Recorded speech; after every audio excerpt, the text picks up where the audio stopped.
Dawn, since to the dawn in the building. Outlaw mortals for life. One nation. Resurrected.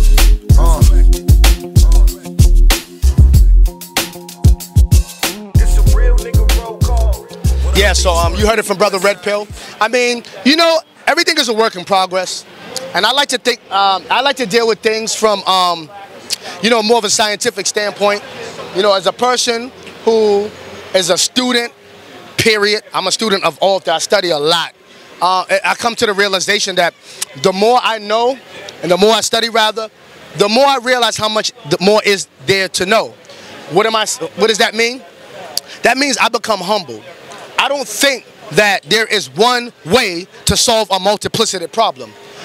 When people say, what is the problem with us, or what is the solution, there is no one solution, okay? Because as a people, we are multifaceted.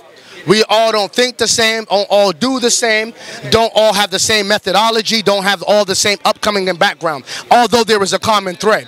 I like to deal with that common thread to establish principled unity, but we also got to understand we have to be critical in our pursuits of unification that is principled, that is long-term, that is effective, okay? Because this, it was a long process to get us in the condition that we are, and it's not going to be an easy, shallow, overnight process to help us transcend and break the shackles that we are subjected to as a people.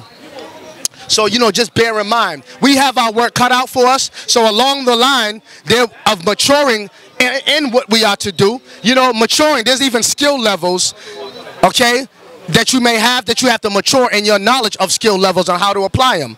That goes through trial and error. Trial and error is a result of experience. Experience is a result of doing things and seeing what comes out of that which you have done, right? You gain a comprehensive knowledge of things. You can't always learn things from a book. You can't always read what somebody did 10,000 years ago to get their revolution in another country. So our liberation or pursuit thereof of it is a mixture, okay, it's a mixture of extracting information and knowledge, because that's how we learn. All things correlate, and knowledge is key. Also, through trial and error, by applying knowledge to see what works for us here, what doesn't work, and through experience, which takes time, or a maturing process, man, please, and a maturing process, okay, to evolve into levels of what we are to do, at this point. When we get to the next point, what we are to implement then, and then knowing our opposition and how multifaceted the oppositions, how multifaceted the oppositions plan to offset our pursuits of justice and equality and social improvement and advancement is. These are things that we all have to consider, you know what I mean, in our pursuits for liberation. This is not some, and that's why it's easier for a lot of people to believe in religion, because you don't have to really put in a lot of groundwork, sacrifice, no military science, stack money, worry about going to prison, somebody losing their life, and be ready for all of that. It's easy to say, you know, everything is gonna be all right. He's coming back like he said he would. If you don't know that and you're younger, for my youthful people, that's a song by the Isley Brothers. You know what I mean? Talking about he's coming, oh no, that was Al Green, sorry. Al Green, okay? Which is Al Green, which basically talking about the return of Jesus. He's coming back. So it's easier for us to believe that somebody is coming back to liberate us, opposed to we're going to have to be on the ground and fight for what we need to great extents now. There is going to be collateral damage. There may be people that die. There may be people that don't get touched, definitely, and that's what we ought to be trying to pursue. But however, we have to be realistic in our pursuits. We have to know that this is not romantic, and that the romantic outlook and the romantic approach is that which does a disservice to our advancement and our growth. For people who say that the Pan-African paradigm is outdated, what do you have to say about that? Because you hear that a lot on the conscious. You have people in the conscious movement who are saying that Pan-Africanism, Black Nine, that paradigm, that's outdated. We knew. We just had President Obama. We Americans, right? I mean, what do you have to say about that? Wow, that's a good question. Well, what I have to say about that, jumping right to the meat and potatoes, is this. if that is an outdated paradigm, right? But it is a paradigm that has been starting to work. You've seen people like the likes of Patrice Lumumba, Kwame Nkrumah, even Muammar Gaddafi. He had a book called The Little Green Book. In the Little Green Book, he had a chapter called The Third Universal Theory. And within the Third Universal Theory, he talked about how it was time for American blacks in America, specifically those Africans in that specific diaspora of America, to raise up, and how he wanted to finance the training and the scientific and advancement of these people for them to be able to secure autonomy. Muammar Gaddafi said that in the Little Green Book. My point of getting at this, see, we were starting to get things going. Things were starting to coagulate into and formulate rather into something that was going to be something that we can stand on and say, this is what we're building. This is what we're establishing. Africa, the breadbasket of the planet Earth. Coltan, tantalum, coming from the Congo. Gold, diamond, oil, coffee, rubber, uranium, plutonium, gas. All of that in its greatest abundance is in a continent that spawned humanity, that you come from. But here it is, we don't want to have that. The Chinaman could exploit China and exploit the same niggas who say Pan-Africa is nothing because they go to the China restaurant. But you know what I'm saying? They go to karate school, and there's nothing wrong. Hold up. There's nothing wrong with that. Hold up. But we're pan everything else but Pan-African. We are pan-Muslim, a pan-Arab. Some of you niggas act pan-Asian. You think you're pan-Native American. My grandmama was Native American because she had Indian in her family and all this other stuff. You niggas are everything but what you are. You're a pan-Moorish. You're going to have a Latin name. No disrespect to the Moors. I'm just using things as a frame of reference. Much love and shout out to the Moorish family, okay? And if that's what you're into, become a greater Moor in what you're into. So there's no disrespect. But it is a point. We are pan everything except for pan us. That's right. This is something that we haven't tried. We say it was outdated. Why? Because we tried it for 20 years and the United States government seen its power and shut it down. So it's no more effective. But here, you've been a Christian forever and ain't got freedom. You've been a Muslim forever and ain't free. You've been everything forever and you ain't free. But Pan-Africanism is played out. Huh? You've been an Israelite and year 2000 came and went. Huh? And that ain't an outdated paradigm for those who believed in that or were in that school of thought that taught that, those specific Israelites. You said these things were going to happen. That was going to take place. This was going to take place. You was a Nuwapian. You was everything. And nothing happened, whereas you gained liberation and secured power on some significant level of advancement where you can say this works, but Pan-Africanism doesn't. You haven't done that to say that that doesn't work. Okay? Only thing you are is an emotionally attached to a romantic concept of freedom that you're going to get through salvation. You know what I'm saying? Which doesn't take long-term commitment, sacrifice, military science stratagem, planting. You know what I'm saying? These things are what you have to do. So it takes a real man, okay? It takes real audacity, a real queen too, real audacity, and it takes real future planning and sacrificing and cutting things off and getting focused to really attract to what the symbol of, not the symbol, but the substance of what Pan-Africanism really is, opposed to the symbol. See, it was easy for you to wear a dashiki and a toe ring and feel good. Not to say we shouldn't be culturally enriched, but a lot of us stop there.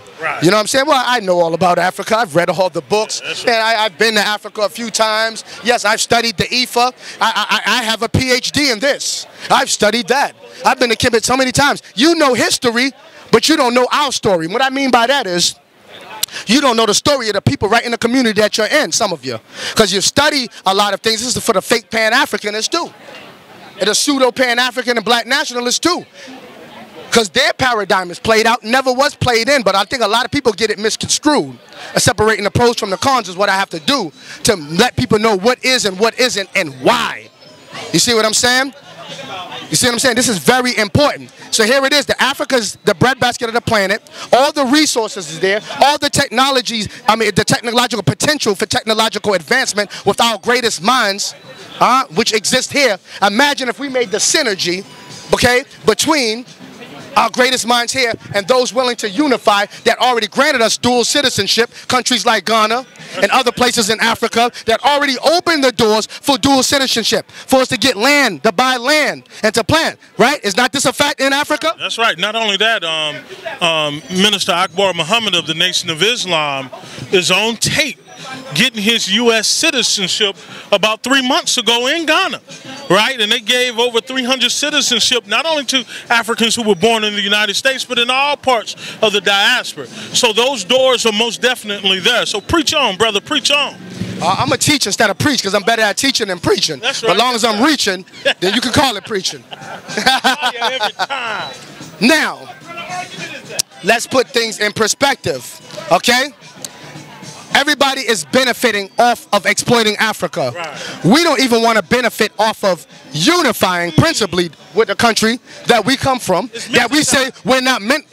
Hold up, we say we're not meant to be African. Some Israelites, oh, we're not Africans. Some Israelites will even suppose we're not African. When you was a Pan-African, when you was catching hell according to your story, and you had to flee into Africa, you was a Pan-African then. Then we're catching hell here. We don't want to flee into Africa for the resources and the greats that are there, that they're opening doors for us to be able to benefit from now.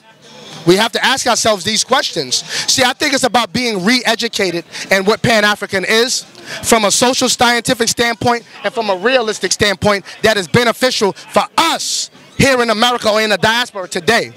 Not the romantic one-size-fits-all Pan-Africanism, but more of a scientific stratagem, knowing military science, knowing how this would benefit us, knowing how to, we have to really start studying things, studying charts, diagrams, long-term success that you plan to have if you invest in this now, what the margin should reflect that of your success 5 years from now. We have to be planning like that for these things to work. If we don't, then, I mean, we're going to be just talking our life away, learning, building, talking about all this powerful knowledge, but not applying any of it, whereas it works in a desirable manner to offset what we're facing right now as a people. You see what I'm saying? So I think Pan-Africanism is very powerful, and it would work if you know what it is and how to make it apply, and you're serious about long-term liberation. If you're looking at salvation opposed to liberation, that could be a thing. A lot of our people are not looking for liberation. They don't believe liberation could be won on our own merit. Liberation has to be a supernatural intervention occurrence that has to take place in order for us to get liberation. It has to be through some salvation, through supernatural intervention. Now, everybody of all races have stories, myths, okay? Because religion, let's break it down. Religion is three-part. It's ritual, it's metaphysical, and it's mythological. Okay, so they all have that, but they use it to benefit them in the physical. That's right. Everybody, it makes them a better person in this flesh that they exist in, wherever their culture is rooted in on this planet. Am I not right? So religion, yes, religion is supposed to serve you. But see, the problem with us, the religions that we have, we serve those religions, and these are religions of people that are our children, that are our bastardized children, because they abandoned us and the spirituality that we came to the earth, and they enslaved us with the religions that we follow of that they gave to us that we're looking for salvation through.